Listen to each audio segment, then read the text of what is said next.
Hi hello welcome back to my YouTube channel.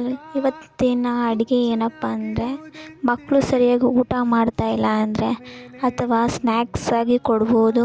Weight gain ಆಗೋಕ್ಕೂ help ಮಾಡುತ್ತೆ. So ಇದನ್ನು try ಮಾಡ್ಬೋದು ನೀವು.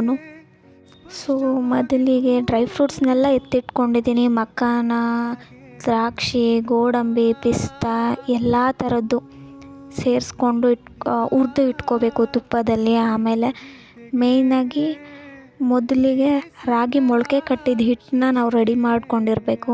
ಅದನ್ನೆಲ್ಲ ಒಟ್ಟಿಗೆ ಹುರಿದು ಇಟ್ಕೊಂಡಿರಬೇಕು. ಅದು ತುಪ್ಪದಲ್ಲೇ ಹುರಿದಿರಬೇಕು. ನಾನಿಲ್ಲಿ ಪ್ಯಾನಲ್ಲಿ ಎಲ್ಲ ಹುರ್ಕೋತಾ ಇದ್ದೀನಿ. ಇದನ್ನೇ ಮಕ್ಕಳಿಗೆ ಡ್ರೈ ಫ್ರೂಟ್ಸೇ ಶಕ್ತಿ. ಅದಕ್ಕೆ ಚೆನ್ನಾಗೆ, ಅದರಲ್ಲೂ ವೆಜಿಟೇರಿಯನ್ಸ್ಗೆ ಇದು ತುಂಬ ಒಳ್ಳೆಯದು. ನಾನು ಡ್ರೈ ಫ್ರೂಟ್ಸ್ನ ಏನೇನೆಲ್ಲ ಹಾಕಿದ್ದೀನಿ ಅಂತ ಡಿಸ್ಕ್ರಿಪ್ಷನಲ್ಲಿ ಹಾಕಿರ್ತೀನಿ. ಹಾಗೆ ಡ್ರೈ ಫ್ರೂಟ್ಸು ಸ್ವಲ್ಪ ಗೋಲ್ಡನ್ ಬರೋವರೆಗೂ ಚೆನ್ನಾಗೇ ಹುರ್ಕೋಬೇಕು.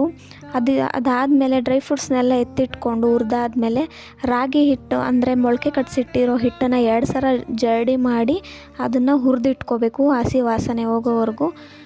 ಆಮೇಲೆ ಡ್ರೈ ಫ್ರೂಟ್ಸ್ನ ಚೆನ್ನಾಗೆ ಪುಡಿ ಮಾಡ್ಕೋಬೇಕು. ಅದರಲ್ಲಿ ಒಂಚೂರು ಏನೂ ಸಿಗಬಾರ್ದು ಮಕ್ಕಳಿಗೆ. ಚೆನ್ನಾಗಿ ಪುಡಿ ಆಗೋವರೆಗೂ ನೀಟಾಗಿ ಮಾಡಿಕೊಂಡು ಆಮೇಲೆ ಹಿಟ್ಟು ಜೊತೆ ಬೆರೆಸಿ ಅದನ್ನು ಕೂಡ ಲೋ ಫ್ಲೇಮಲ್ಲೇ ಚೆನ್ನಾಗಿ ಅದನ್ನು ಇನ್ನೊಂದು ಸಲ ಹುರ್ಕೊಂಡು ನಡೆಯುತ್ತೆ. ಆಮೇಲೆ ಇನ್ನೊಂದು ಕಡೆ ಬೆಲ್ಲದ ಪಾಕನ ಮಾಡ್ಕೋಬೇಕು. ಏನು ಜಾಸ್ತಿ ಪಾಕ ಅಂತ ಏನಿಲ್ಲ, ಒಂದು ಸ್ವೀಟ್ನೆಸ್ಗೋಸ್ಕರ ಸ್ವಲ್ಪ ಬೆಲ್ಲ ಹಾಕಿ ಕುದಿಸ್ಕೊಂಡು ಮಿಕ್ಸ್ ಮಾಡಿಕೊಂಡ್ರೆ ಆಯಿತು. ಈ ಉಂಡೆನ ನೀವು ದಿನ ಕೊಡ್ತಾ ಬಂದರೆ ಮಕ್ಕಳಿಗೆ ವೆಯ್ಟ್ ಗೇನು ಆಗುತ್ತೆ, ಶಕ್ತಿನೂ ಬರುತ್ತೆ ಮಕ್ಕಳಿಗೆ. ಜೊತೆಗೆ ಇದು 7 ತಿಂಗಳಿಂದ ಸ್ಟಾರ್ಟ್ ಮಾಡ್ಬೋದು ಈ ಉಂಡೆನ. ಅವಕ್ಕೂ ಸ್ವಲ್ಪ ಡೈಜೆಷನ್ ಎಲ್ಲ ಚೆನ್ನಾಗಿ ಆಗೋ ಥರ ಆದರೆ ಒಳ್ಳೆಯದಲ್ವ. ಹಾಗಾಗಿ 7ನೇ ತಿಂಗಳಿಂದ ಕೊಟ್ಟರೆ ಒಳ್ಳೆಯದು.